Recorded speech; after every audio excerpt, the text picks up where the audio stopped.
కంచికచర్ల మండలం మొగలూరు గ్రామంలో ఎక్సైజ్ అధికారులు తెలంగాణ మద్యాన్ని పట్టుకున్నారు. మొగలూరు గ్రామానికి చెందిన షేక్ మహమ్మద్ రసూల్ అనే వ్యక్తి తెలంగాణ నుండి మద్యం తీసుకొచ్చి అమ్మకాలు సాగిస్తున్నట్టుగా సమాచారం తెలుసుకున్న ఎక్సైజ్ అధికారులు మెరుపు దాడులు నిర్వహించారు. ఈ దాడుల్లో 481 తెలంగాణ మద్యం సీసాలు పట్టుబడ్డాయి. మద్యం బాటళ్లను స్వాధీనం చేసుకుని నిందితుడిని అదుపులోకి తీసుకున్న ఎక్సైజ్ సిఐ కేసు నమోదు చేసి దర్యాప్తు చేపట్టారు. తెలంగాణ లేదా ఇతర రాష్ట్రాలకు చెందిన మద్యం తీసుకువచ్చి అమ్మకాలు జరిపితే వారిపై చట్టపరంగా చర్యలు తీసుకుంటామని హెచ్చరించారు. కంచికచర్ల ఎక్సైజ్ స్టేషన్ పరిధిలో జరిపిన దాడుల్లో మొగలూరు గ్రామంలో తెలంగాణ నుంచి మద్యం తీసుకొచ్చి అమ్ముతున్నటువంటి వ్యక్తిని షేక్ మహమ్మద్ రసూల్ అనే వ్యక్తిని అరెస్ట్ చేశాము.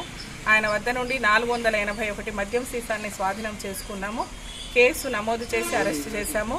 ఎవరైనా సరే ఈ పండుగ సమయాల్లో తెలంగాణకు సంబంధించింది కానీ ఇతర రాష్ట్రాలకు సంబంధించింది కానీ మద్యాన్ని తీసుకొచ్చినట్లయితే కఠినంగా చర్యలు తీసుకుంటాము. కాబట్టి ప్రజలందరూ ఈ విషయాన్ని గమనించాలి. ఎట్టి పరిస్థితుల్లో కూడా తెలంగాణ ఇతర రాష్ట్రాలకు సంబంధించిన మద్యాన్ని తీసుకురాకూడదు అనేసి హెచ్చరిస్తున్నాం.